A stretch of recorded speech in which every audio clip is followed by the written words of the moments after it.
Hello बच्चों, फिर से स्वागत करता हूं आपके अपने चैनल BSCB हेल्प पे। आज हम लोग आपके जो इंग्लिश बुक है उसके पोइट्री सेक्शन का जो पहला अध्याय है, जो बुक के क्वेश्चंस हैं और उसके जो सॉल्यूशंस होंगे उनके ऊपर बात करने जा रहे हैं। यहाँ पर बच्चों ध्यान देंगे, जो बुक में जो भी कंपोजिशंस हैं और जो भी एक्सरसाइज बनाने के लिए दिया गया है सबका सॉल्यूशन आपको उपलब्ध हो जाएगा। तो शुरू करते हैं। जो कविता का नाम है वो है गॉड मेड द कंट्री, जो विलियम कूपर के द्वारा लिखी गई है। सबसे पहले आप क्वेश्चन में जो बुक में देखेंगे C3 में आपको कंपोजिशन सेक्शन मिलेगा, जिसमें कि आपको रचनात्मक कार्य करने के लिए कहा जाएगा। जैसे पहले नंबर सवाल में है, you spent your summer vacation at a village. आपने अपनी गर्मी की छुट्टियाँ किसी गांव में बिताई हैं। Write a letter to friend. आप एक पत्र लिखे अपने मित्र को। Telling him the things you enjoyed there. उससे इस बात की चर्चा करते हुए जो चीज़ें आपने वहाँ आनंद ली जिस चीज़ों की, उसके बारे में उससे चर्चा करें उस पत्र पर। तो देखिए पत्र का फॉर्मेट कैसा है ये आप देख सकते हैं। यहाँ पर सबसे पहले एक किनारे पर आप तिथि लिखेंगे, जो कि आपके दाएं किनारे पर सबसे ऊपर होगी।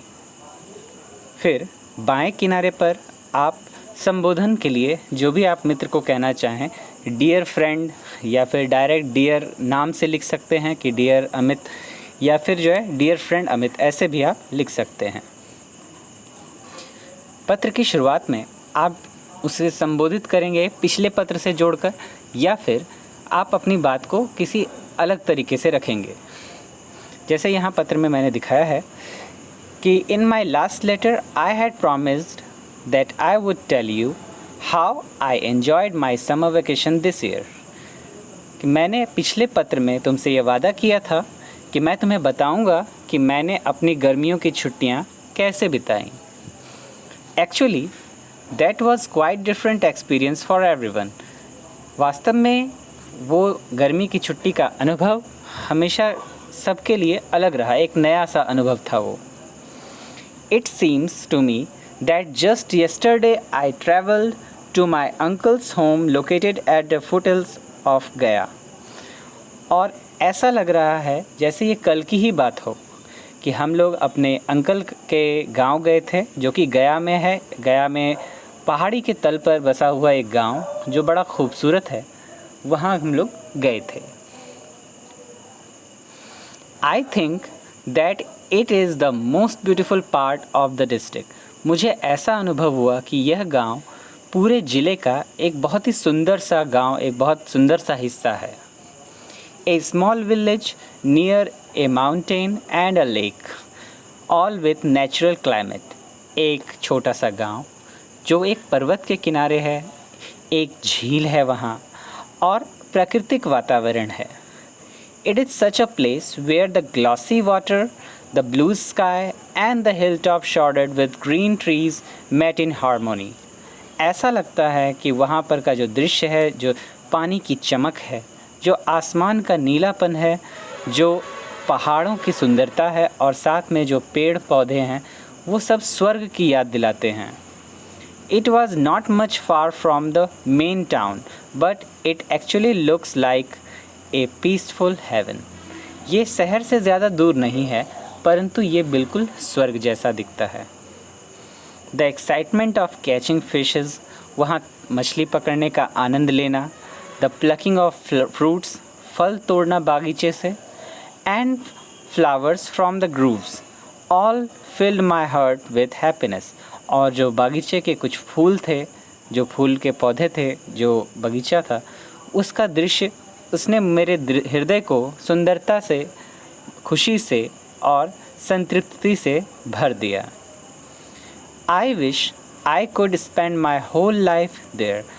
मैं आशा करता हूँ, ऐसे मैं इच्छा जता रहा था कि काश मैं अपनी पूरे जीवन को वहाँ बिता सकता।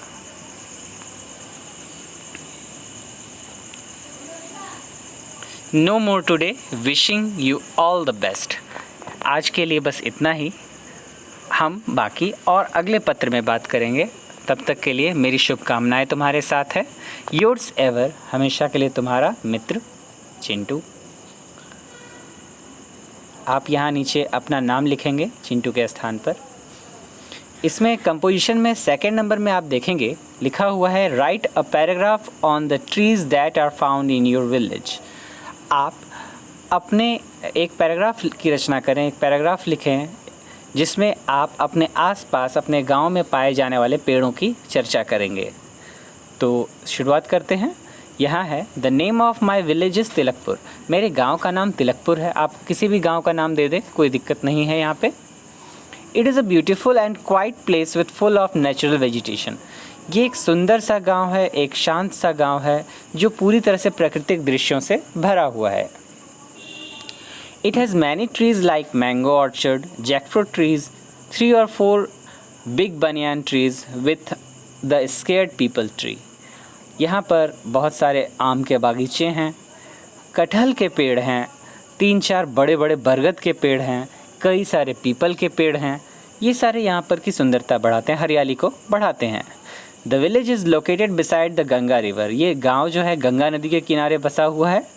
सो it also has a very fertile land to cultivate many seasonal crops. ये गंगा नदी के किनारे बसा हुआ है, इसीलिए यहाँ की ज़मीन भी बहुत ज़्यादा उपजाऊ है और यहाँ कई जो है ऋतुओं से जो फसल उगाए जाते हैं ऋतुओं में, वो फसल भी यहाँ पर खेती की जाती है उनकी। Beside this the villagers have guava and लीची ट्रीज़ एट देयर होम। इसके अलावा जो ग्रामीण लोग हैं उनके घर के आंगन में अमरूद के और लीची के भी पेड़ हैं। There are a number of many countless trees which are use for their woods. और भी कई सारे अनगिनत पेड़ हैं जो अपने लकड़ी के लिए उपयोग में लाए जाते हैं। In this way my village has abundance of tree. और इस प्रकार से मेरे गांव में वृक्षों की प्रचुरता है। They clean the environment of village and make it such a beautiful place to live in. ये प्रकृति को भी साफ करते हैं और गांव को रहने योग्य एक सुंदर वातावरण प्रदान करते हैं। We all must plant more and more trees for better environment. हम लोग को इस अधिक से अधिक और भी ज़्यादा पेड़ लगाने चाहिए जिससे कि हमारा वातावरण शुद्ध हो सके। एक लाइन यहाँ छूट गई है जो सबसे ऊपर आपको दिख रही है। There are also many palm and date trees in this village. यहाँ बहुत सारे ताड़ के और साथ ही साथ खजूर के भी वृक्ष हैं। ये लाइन छूट गई थी मुझसे, तो आप यहाँ पर भी इस लाइन का अर्थ समझ लें। अब आप जो है कहानी के अगले भाग में एक्सरसाइज में आएंगे जो D1 है। D1 में आपको डिक्शनरी यूज़ के चीज़ें दिखेंगी जो कि आपको इस कहानी से ही इस कविता से इसका उत्तर मिल जाएगा। जो कि सबसे पहले स्पेलिंग करेक्शन की बात हो रही है। तो यहाँ पर एक तरफ आप देख पा रहे हैं जो नीले अंक से है आपका इनकरेक्ट वर्ड्स, उसको आप देख सकते हो, और इधर ब्लैक कलर से आपका करेक्ट वर्ड है। तो इधर आपका अबाउंड है पहला शब्द जिसका स्पेलिंग ABOUND। दूसरा कंट्री है जिसकी सही स्पेलिंग COUNTRY। तीसरा है सिडन जिसका सही स्पेलिंग है SEDAN। चौथा है पेंसिव जिसकी सही स्पेलिंग PENSIVE। पांचवा है आइडलनेस जिसका स्पेलिंग IDLENESS। और छठा है इक्लिप्स ECLIPSE। इन सारे के अर्थ आपको पहले ही उपलब्ध करा दिए गए हैं। कहानी के पहले भाग में आप जब कहानी का अर्थ कविता का अर्थ समझ रहे थे तो वहाँ पर आपको सारे के सारे अर्थ उपलब्ध करा दिए गए हैं। अगला है complete the following sentences with the words given below. यहाँ कुछ शब्द आपको बुक में उपलब्ध कराए गए थे जिन्हें इन खाली जगहों पर भरना था और यहाँ मैंने भरकर आपको उपलब्ध कराया है आंसर। सबसे पहले है the dash to beat he dash to beat me. तो इसका उत्तर है थ्रेटन, मतलब उसने मुझे पीटने की, थ्रेटन का अर्थ होता है धमकी देना, पीटने की धमकी दी। दूसरा है idleness will not let you rise in life. Idleness का अर्थ होता है आलस्य, आलस्य तुम्हें कभी जीवन में बढ़ने नहीं देगा। तीसरा है did you dash the sweet dish, और उत्तर है टेस्ट, क्या तुमने जो है उस मीठे डिश को टेस्ट किया, स्वाद लिया उसका। चौथा नंबर है like a dash I just moved here and there. उत्तर है वांडरर, एक घुमंतु की तरह, एक घूमने वाले भ्रमक इंसान की तरह मैं यहाँ वहाँ भटकता रहा। पांचवा प्रश्न है having failed in the examination he was in a dash mood. और उत्तर है पेंसिव। परीक्षा में फेल होने की वजह से वह एक उदास मूड में था, पेंसिव मूड में था। छठा है his word dash me and I could not give a correct reply. उत्तर है ऑफेंडेड, डरा देना। उसके शब्दों ने मुझे डरा दिया और मैं सही जवाब न दे पाया। सातवां है dash were the vehicles of god and kings. और उत्तर है चैरियट। चैरियट का अर्थ होता है अर्थ, तो chariots were the vehicle of god and king. रथ जो है ईश्वर के और राजाओं के वाहन हैं। आठवां है the teacher was dash when Raju went on arguing with him. तो कन्फाउंड का अर्थ होता है स्तब्ध रह जाना। तो टीचर जो है आश्चर्यचकित रह गए, स्तब्ध रह गए जब राजू उनसे बहस करने लगा। अगला क्वेश्चन D3 का है बच्चों, जिसमें कि आपको मिलान करने के लिए दिया गया था कॉलम ए और कॉलम बी के वाक्यों को, जिसमें पहला है थ्रेटन, जिसका अर्थ होता है धमकी देना, एक्सप्रेस अ थ्रेट, धमकी व्यक्त करना। दूसरा है फैटीग, जिसका अर्थ होता है थकावट, तो एग्जॉशन का अर्थ भी है थकावट। तीसरा शब्द है एलिमेंट, जिसका अर्थ होता है प्राकृतिक एक गुण, किसी वस्तु का प्राकृतिक गुण, उसका तत्व, वो कहलाता है एलिमेंट। चौथा है स्पेयर, जिसका अर्थ होता है पुर्जा, additional to what is required, मतलब किसी चीज़ में जुड़ने वाला, जिसमें जिसकी ज़रूरत है वो जुड़ने वाला पुर्जा। पांचवा है स्प्लेंडर, इसका अर्थ होता है बहुत तेज़, और इसका मिलान जो है वो है ब्रिलियंस, जिसका अर्थ भी तेज़ होता है। छठा है स्केयर्ड, जिसका अर्थ होता है भयभीत, फ्राइटेंड का भी अर्थ भयभीत होता है। ध्यान दीजिएगा थ्रेटन का अर्थ होता है धमकी देना, डराना, और स्केयर्ड का अर्थ डरा हुआ। ई सेक्शन में join the following sentences with and. यहाँ पर दो वाक्य आपको हर एक क्वेश्चन में दिए गए हैं, जिनको एंड की सहायता से जोड़ना है। इस प्रक्रिया में बच्चों आप दूसरे वाक्य के सब्जेक्ट को हटा देंगे, और जहाँ अगर अलग अलग सब्जेक्ट होंगे तो दोनों के सब्जेक्ट को लिखा जाएगा, और बीच के पूर्ण विराम के चिन्ह को हटाकर आप एंड की सहायता से उसे जोड़ देंगे। जैसे आप पहला वाक्य देख पा रहे हैं, Raju wrote letters, he posted them. तो Raju wrote letters and posted them, यहाँ ही को मैंने हटा दिया जो कि दूसरे वाक्य का सब्जेक्ट है, और इसे मैंने जोड़ दिया है एंड की सहायता से। तो यहाँ आप देख सकते हैं Raju wrote letters and posted them, Raju ने पत्र लिखे और उसे पोस्ट कर दिया। दूसरा प्रश्न है mother cook dinner, she served it. Mother ने, माँ ने खाना बनाया, उन्होंने उसे सर्व किया, परोसा। तो इस वाक्य को एक साथ लिखा गया, mother cook dinner and served it, माँ ने भोजन पकाया और उसे सर्व किया, परोस दिया। तीसरा है टीचर टाउट द लेसन, शिक्षक ने पाठ पढ़ाया, and asked us to do it, और उन्होंने हमें उसे उसका एक्सरसाइज को सॉल्व करने के लिए कहा, उसके पाठ के अध्याय के एक्सरसाइज को सॉल्व करने के लिए कहा। अगला है Rajan saw a puppy in the street, Rajan ने गली में एक कुत्ते का पिल्ला देखा। ही ब्राउट इट होम, वो उसे घर ले आया। तो इसका उत्तर है Rajan saw a puppy in the street and brought it home, Raju ने गली में एक कुत्ते का पिल्ला देखा और उसे घर ले आया। इस वाक्य में देखेंगे बच्चों कि यहाँ पर द बॉयज़ वेयर प्लेइंग, बच्चे लड़के खेल रहे थे, दे वेयर मेकिंग अ नॉइज़, वो शोर भी कर रहे थे। तो इसका उत्तर है the boys were playing and making a noise, बच्चे खेल रहे थे, लड़के खेल रहे थे और शोर कर रहे थे। ये दोनों वाक्य इस तरह सम्मिलित हुए। और देखें, और इसमें बनाने के लिए वाक्य हैं, जैसे आप देख पा रहे हैं the king gave him land, the queen gave him jewels, राजा ने उसे भूमि दी, ज़मीन दी, और रानी ने उसे जेवर दिए।